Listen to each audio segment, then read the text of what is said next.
Hello, friends, and welcome to I Know I Belong When, a podcast where bold voices, curious stories, and authentic impact amplify knowing that you are invited, seen, heard, and needed. I am your host, Christopher Bylone. This is more than a conversation. It is a movement, a mirror, a megaphone, one where raw truth meets radical hope. Welcome back to the show. Today, we are joined by someone who has made her life's work to create cultures where everyone knows that they belong. Julie Kratz is an inclusive leadership trainer, speaker, and author who founded Next Pivot Point to help organizations turn big ideas about diversity and equity into real, everyday actions. Her passion for this work began with her own experience, where she saw that women and underrepresented voices were often excluded from the conversation, and she decided to take action. As a researcher, journalist for over a decade, Julie has discovered something powerful. Without leaders and people in positions of power engaged in the work, belonging doesn't happen. Fear, misunderstandings about personal power, and the big question of what's in it for me often hold leaders back from being allies.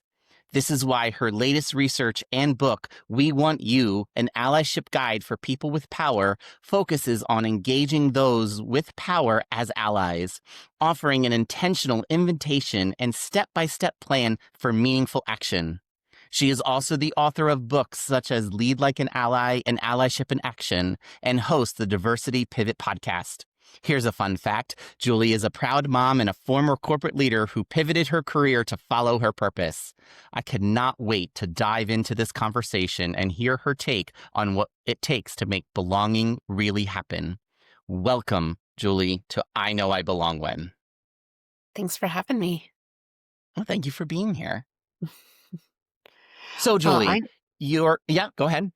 I was just gonna, I didn't know if I was supposed to fill in the blank of I know when I belong when, but I love the title, Christopher. I love You're the welcome. prompt. And just as much as I do this work, it's just a very thoughtful starting point for the conversation. So thank you for being so thoughtful. Oh, absolutely. We will get to the end of that. So listeners, stay tuned. Julie will finish that sentence at the end of the episode. So, Julie, your work has helped thousands of leaders understand what it means to show up as allies. What does it mean for you to be in a space where belonging is the center of the conversation? Oh, I long for those spaces, having done this work, and you've been in this space for a long time too, a decade of kind of the roller coaster ride. But when you're in your groove and you're in that psychologically safe place, it is such a fulfilling feeling. I recently had this experience, a long-term client of mine who has really stayed with DEI. I'm proud that their board has said that's how we're going to call the work. That's what the work is. They have the B with belonging. And I was just with them a couple weeks ago. And the feeling, I think in that room, it's just hard to describe. Like you walk in and you don't feel judged. You don't feel like you have to make small talk and talk about the weather or, whatever, or dance around the news cycle. Yeah. Politics. It's just so darn uncomfortable, especially right now. You can just be you and say what's on your mind and ask curious questions and not be met with resistance or jargon. And that feeling is so special. And my guess is, my hypothesis is, the companies that weather this storm and stay committed to the work and embed it into everything they're doing and still, have gathering spaces for belonging are gonna be far more profitable, far more successful long term. But it's fun to be in those spaces for sure. Yeah, well, I mean, the research does show that those who are committed to the work are more profitable. So it'll be interesting to see those who are deciding to retreat, get it gone completely, what's going to happen to their viability longer term, especially on the other side of the storm, because there will be another side, right? So leaders out there, this is kind of your wake-up call, right? Stay committed. right? There's a reason why this work is important. And so we just and there's a reason why we're having this conversation. So Julie, you often say that allyship is a journey, not a destination. What part of that journey is most present for you right now? Oh, 100%. Myself included. I will always be aspiring, striving, hoping to be an ally. It's not a self-proclamation. It's really in the eye of the beholder. Especially right now, people are watching your actions and paying attention to even your words and going hopefully beyond those with real allyship action. But it is a journey, and it's one that the three kind of hallmarks of the allyship journey that I've found in my research is you have to be intentional. Like, and Mm, we're seeing that right now, right? Like, this has to be an intentional part of who I am, my business strategy, like however you're looking at it from individual to organizations, has to be consistent. It's not a one and done, check the box activity. It's not a bold proclamation. And then, I put up the statement, I've said the thing. It's more than that. It has to be these everyday, continual allyship actions. And it's often the smaller, less visible ones that are more meaningful to people and act like a domino effect on others. hmm And then the third one, if I'm working with organizations, coaching them on the journey, not a destination. As you said, our senior leaders have to be engaged. I know, have worked on corporate teams where you've seen that and not seen it. And I can tell right away by the questions that are asked or this over rehearsing or needing to critique every slide in my slide Yep. deck. It's like, you're not aligned. Like, I don't think we're fully supported here. And it just Right. doesn't work, right? Like, it just becomes Right. such a performative dance. It's not meaningful when you don't have that kind of support. Yeah, which is so true, right? If leaders are not intentionally engaged and aligned with the journey that we're on, then what we're trying to do is just going to fall flat in the organization, Mhm. right? Because we can't do the work without the support from the top because they need to give us the air cover to come in and help those who, unfortunately are the naysayers in that middle management level of the organization because we know they are there. And so we need them to be leaning in and helping to provide what the culture is going to be, right? People like to say that culture comes from the bottom, and organizations know culture comes from the top. I was in a Mhm. conversation with a mentor of mine, and she said, culture leaders get the cultures they deserve, right? And Mm. so if they're not engaged in shaping the culture of the organization, it's gonna be something that they don't want or what they deserve, right? And they could be engaged in not the greatest of ways, right? So, it's how are they engaged? Intentionally engaged in a positive way. So I think that that's also something we have to make sure that we're bringing into the conversation is you can be intentionally engaged, but how are you engaged and what are you engaged for, right? Mhm. So just something else to be thinking about. Yeah, So absolutely. want to bring the conversation into a little bit of a different direction. And so, one of the things that I am trying to get people to understand is that names are the very foundation of belonging, Mhm. right? If you get somebody's name wrong, how are you creating a space of belonging for them, right? So, you have named allyship as a daily practice. So, whose name do you want to lift up today as someone who has modeled allyship for you? Oh, that's so fun. And I think of you often, why names are kind of like the curb cut effect of diversity and inclusion work. Because I remember the first time we met and I said, "Do you go by Chris or Christopher?" And you were very quick to say Christopher, right? And very adamant about it. And so I learned. And you think white guys, like, we don't have to worry about their names, right? Like, that's just so stereotypical and a big, broad assumption I'm not making anymore.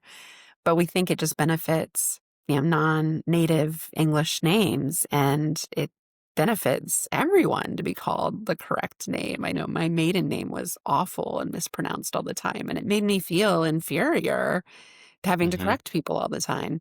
I still do with my married name, as I found out names are more difficult, but I do think that's a good baseline, like a good, like, first step of allyship is let's get people's names correct.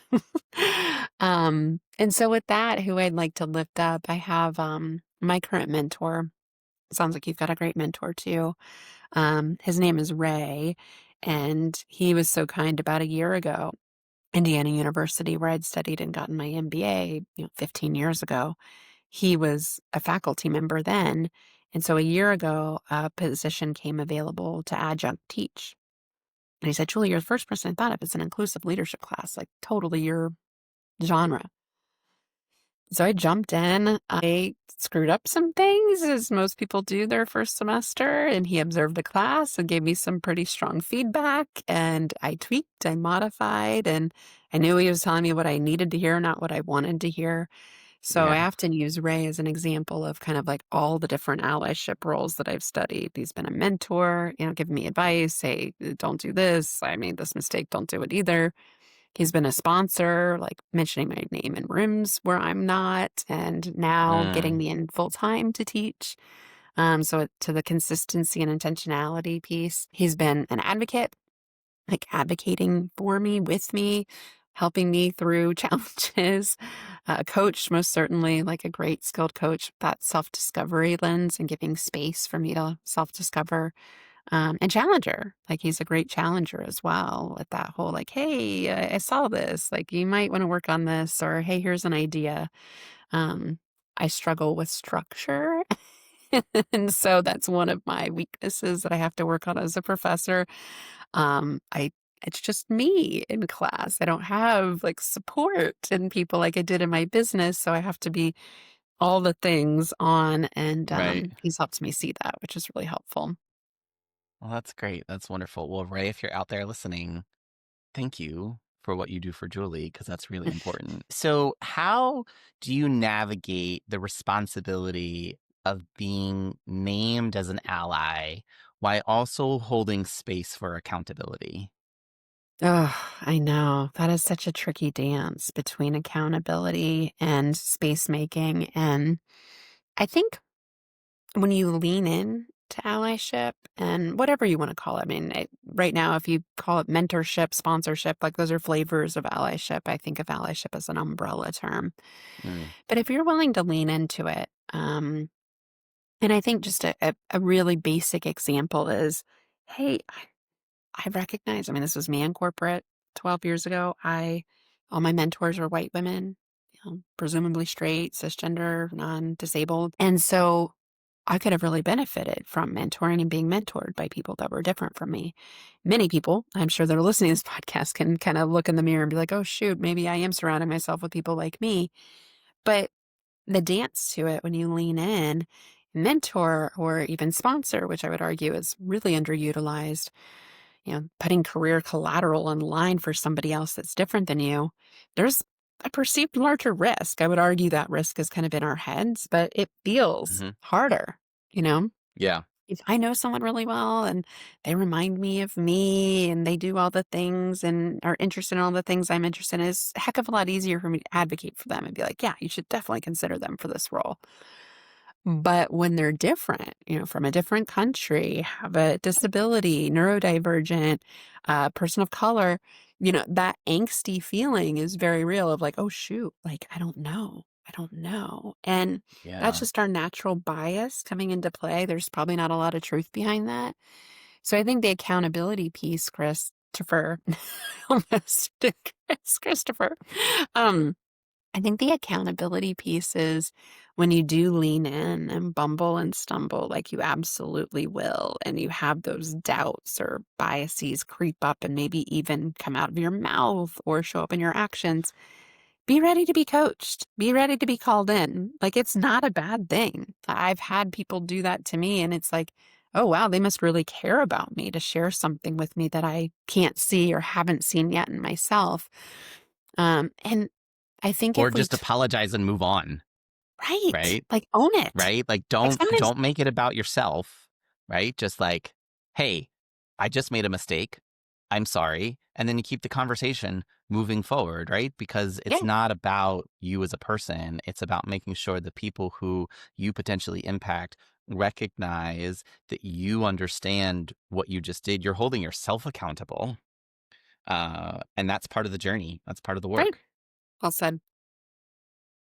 So, want to talk about the moment of belonging, right?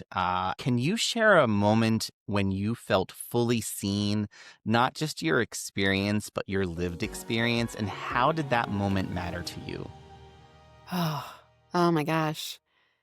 Yeah, I think for me in my corporate experience, so my last kind of corporate stint, right?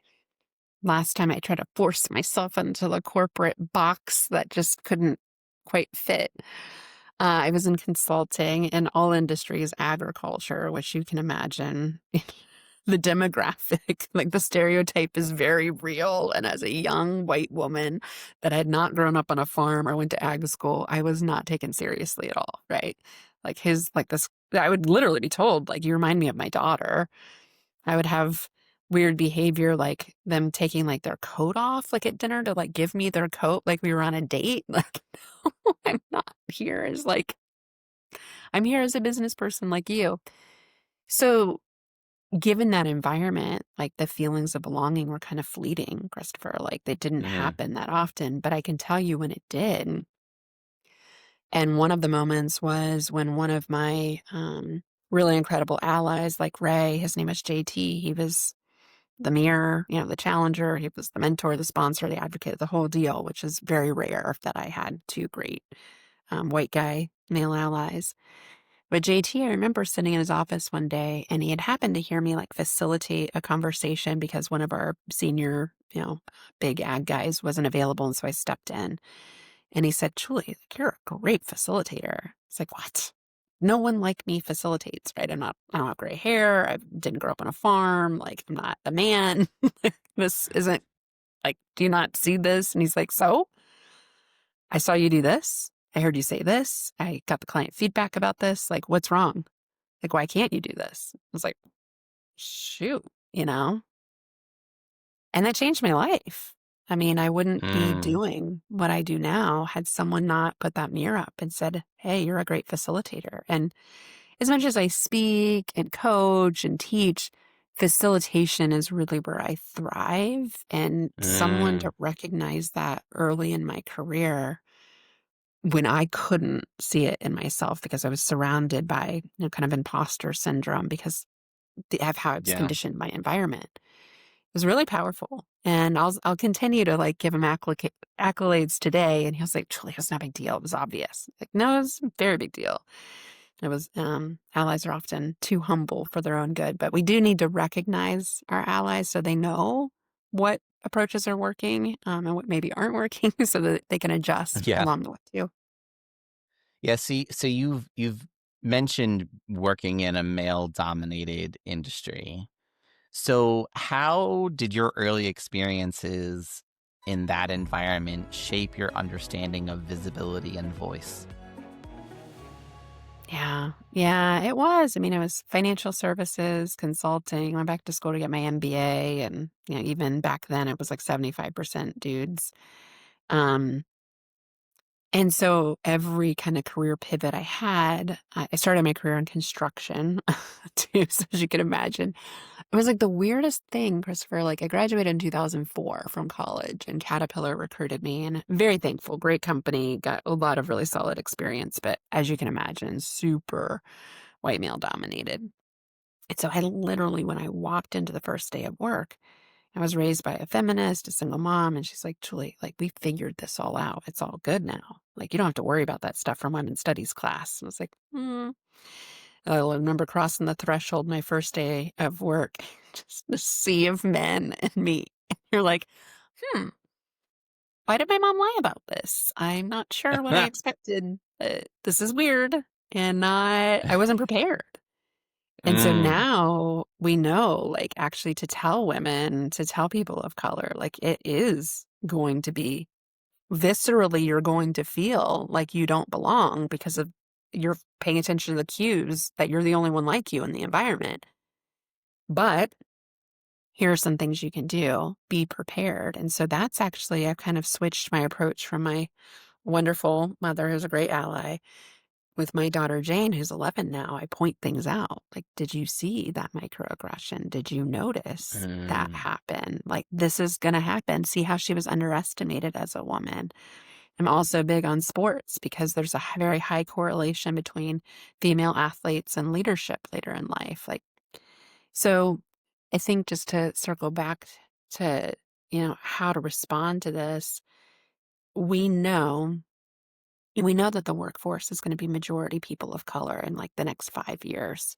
We know that women, despite the setbacks we're seeing this year with employment, we know it will grow and we're going to have labor shortages and we're going to have to be much more creative about how we design workplaces to be more inclusive of all these changing right. demographics. We know Gen Z's coming in with different expectations. So even in the short term, if we're taking a step back, I see in the long term, these white male dominated spaces just aren't going to serve the populations they hope to be relevant Right. to. And so things are going to have to shift. And I still see allyship as the answer, and not just on an individual level, but on an organizational level too. Yeah, we really need folks who look like me, right? So if you're only listening on this podcast, I'm a white guy, right? I happen to be gay. I happen to have a disability, but the visual identities are white and male.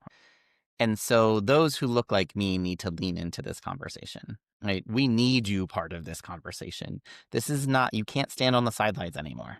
You have to be part of the solution. I don't go as far as to say that you are all part of the problem.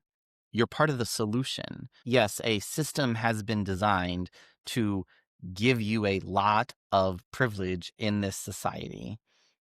You didn't create that system. You didn't create it. However, just your privilege is actually perpetuating that system. And so you, me, as a white guy, have to be part of the solution. And this podcast is one of those things where I feel like I can be part of the solution, right? Having these conversations, diving into the topic. Because if we're not, right, if we're standing on the sidelines and not participating, how are we going to grow? Right? How are we going to get to a place where everyone knows they belong? I It's appreciate just you that saying simple. that. I wish we You're could welcome. just copy that across. And you're right. It's not just white guys. There's so many intersectional identities at play here. So we're not talking monoliths. And I No. think that's one of the rubs for younger white men that we're seeing right now is like, I didn't do all this. Like, I didn't create this system. But it's like that step that's missing is what you just articulated is like, no, I didn't, but I'm still benefiting from it. Like, can I at least acknowledge that there's some benefits I'm gaining, even though, yeah, you didn't ask for this. Like, no one has to be born a certain way. Like, that's just given.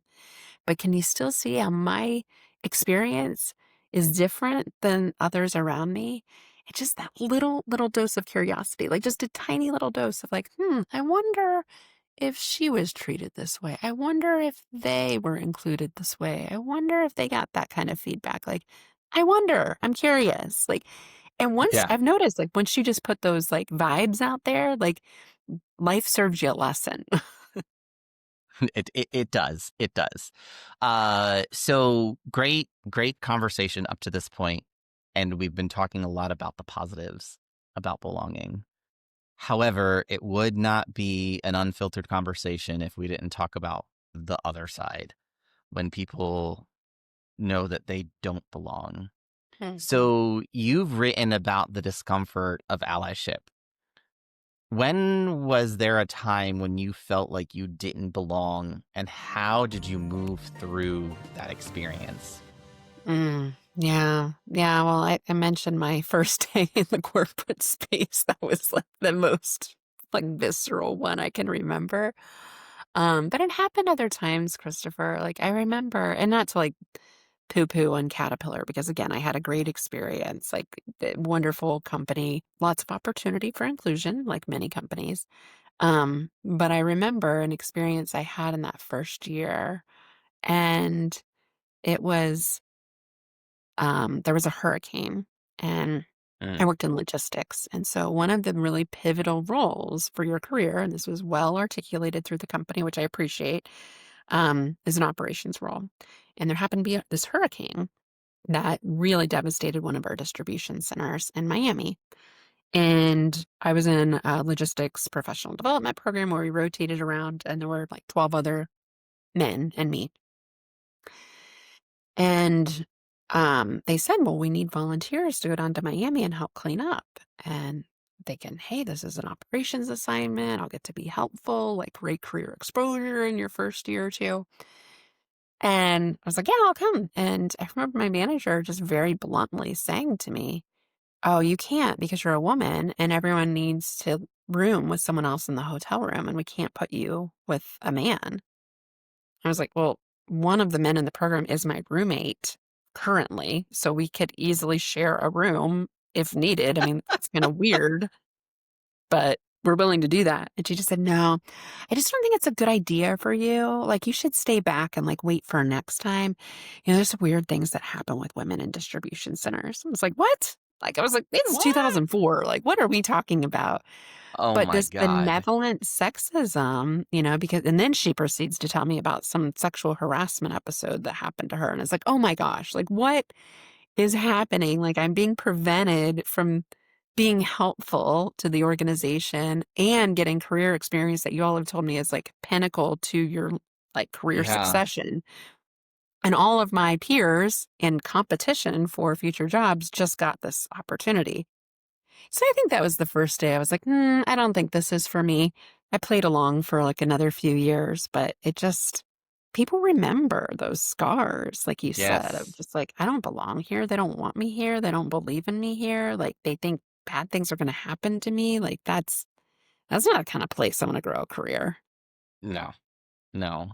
No, no, no. So it sounds like it's one of those experience where you're like, okay, I don't belong here. Not my job to fix you. I'm gonna go find the place that I do belong. So you talk about allyship fatigue and what helps you stay committed when this work feels heavy and slow? Oh, yeah. Yeah, that's something I've really had to work on this year. I went through, I think like many of us, I don't use this word lightly, like a depression.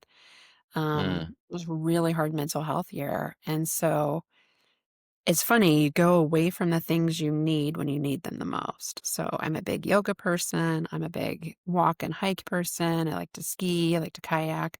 The physical activity helps me mentally to kind of zone in on what's important, spending time with my family. And I just found myself withdrawing, like recoiling mm, earlier this year, to your point, like the fatigue, the burnout just got really heavy. And I lost, 80% of my clients this year and had to let my team go. So it was a very real, mm. situation. And I keep wanting to be on the other side of that grieving process of all of that change. But I don't think that time's yet. I wish I could be more hopeful. I think we've got some darker times ahead of us before we get to the other side, whatever that looks like. But the things that have helped me with fatigue that might be helpful for listeners is really going back to what centers you, what grounds you. Brene Brown has a really great book out right now, Standing Ground, about like your core values, like who you are in your core. Um, and justice and fairness are my two core Right. values. And imagine, Mm. imagine my, of course I'm going to be rattled right now. Nothing feels fair or just. So just Yeah. knowing that, like, this is challenging my values and this is why Yes. you're feeling this way. And of course, seeing a therapist to kind of go through that grieving process and talk through it. And because the more we can articulate our emotions, the less power our emotions have. Our emotions are giving us Yes. clues to a threat response. Something's wrong. So we have to listen to them, as painful as they are. Um, and then the other thing I think that might be helpful that is new for me this year is really being super intentional with my calendar. I've always been like a scheduling person, but I've never made like intentional holds for like, I'm going to go hiking today. I'm just going to go for a walk Mm. tomorrow. I'll give you an example. I have like a huge client day where I overcommitted and violated all of my boundaries, which occasionally will happen the end of this month. And I'm looking at that day like, Julie, like, what have you done? So the day before is all blocked, hopefully to go hiking, because I live next to an amazing state park now that I also moved this year. Mm, And then that day, any hole in that day is like completely filled with mindful activities as I'm working from like 11 to 11. No, like midnight that night is when my last session's over, which is just wild and ridiculous. And I don't recommend any of this. But if you find yourself in a hairy situation, like I'm already thinking about it, I'm already planning around it because I know if I don't, I could get physically sick. I could get major anxiety, like hangover for a couple right, days. So just being super, super intentional with my time and not wasting my time with people that don't really care or want right, to just overly critique and overthink this. Like I just don't have time for shenanigans anymore. right, right. Absolutely. Who has time for shenanigans at all at this stage, right? There's uh yeah, there's that little jar of F's, right? And I'm down to like my last one, and right, and it's like, okay, so how many more can I give out? Right? So just a little bit of brevity for a little bit. Um, okay, so Julie, you get to sit in a really unique spot in this work because you work with a plethora of clients across industry, across size of organizations, for profit, nonprofit, government. So, what are some of those practices, maybe one or two key practices that you see help sustain belonging in an organization? Yeah. Yeah. I'll give you two. I've kind of honed in on this finally after 10 years reflecting on like what makes a good client, like what makes somebody really fun to work with and partner with. And the two things I think that are really hallmarks of companies that are serious about DEI, belonging, whatever you're calling it. I don't think the words really matter as long as they're authentic and to your culture. And that speaks to the cultural piece. It has to be embedded in your culture. This is not an ad hoc bolt on embed. You've built and programs and revamped programs, right, Christopher? Like Yeah. there's a difference when this is the way we do things. And you can see this. Costco, Elf Beauty recently like, they just said they're like, "So if we were to take DEI out, like, I don't know how we would do that. Like, Yeah. this is Yeah. who we are. So, like, If it's good just luck." bolted on, right, Yeah, you like, weren't really we're not doing gonna, it like, shut anyway. down our office, like, even if we did, like, this is embedded in our hiring process. This is how we promote people. This is how we make decisions. So it's like, I don't we've always been this way, so, yeah, we're not, like, able to do that. I just love. Yeah. So the embed thing, like, can you take it out? If you can, it's not embedded. So Right. do some work on embedding it. And actually, I think that's the non-sexier work that I really enjoy doing. And I think we can go under the Same. radar a lot with that right now. Hope no naysayers are listening, but little clue here, like hiring bias, performance reviews, like all these like non-fun aspects of DEI. Work on those things now while things are weird. They're actually way more impactful. Yeah. Um, no more Yes. unconscious bias training, please. Not that Yeah, it no, can't be no. helpful, but like one and done, not. Policy. Policy. What is your Yeah. policy, people? Yes. Yes. So the embed and then the measurement. And this is something we've Oh, always yes. known, but we just got lazy with it. And not lazy is not the right word, but I knew that was really important and I struggled with it because it's so subjective. How do you make it objective? So we have started with our allyship programs. If we have cohorts, running for several months, we do knowledge checks, behavior checks, and self-awareness checks at the beginning and end. And we're seeing a delta of like 20 to 30% lift in like the ability to practice these skills. And so then my question is really easy back to the company to show the ROI is like, what's that worth? What's that worth to you? Right. What are you seeing with hiring numbers? What are you seeing with attrition numbers? How is this helping save you money? And because we know the business case up here, right? But like we don't dial it in down here to like what is the impact of the activities we're doing? And I think the more we can tell that story, the more successful companies will be, and the more they'll embed it. So it's kind of like a circular process. Yeah. Embed it into your policy, Hmm. right? If we can sum up these two, embed the work into your policy, because then doesn't matter what individual is holding said seat, the policy will continue. If it's not written, it doesn't happen, people, right? Like, let's just policy, policy, policy, which is so, so true. Alrighty, Julie. We are coming to the end of this recorded conversation because I know our conversation will continue forever. So to wrap things up, Julie, I'm asking everybody to finish the sentence. I know I belong when?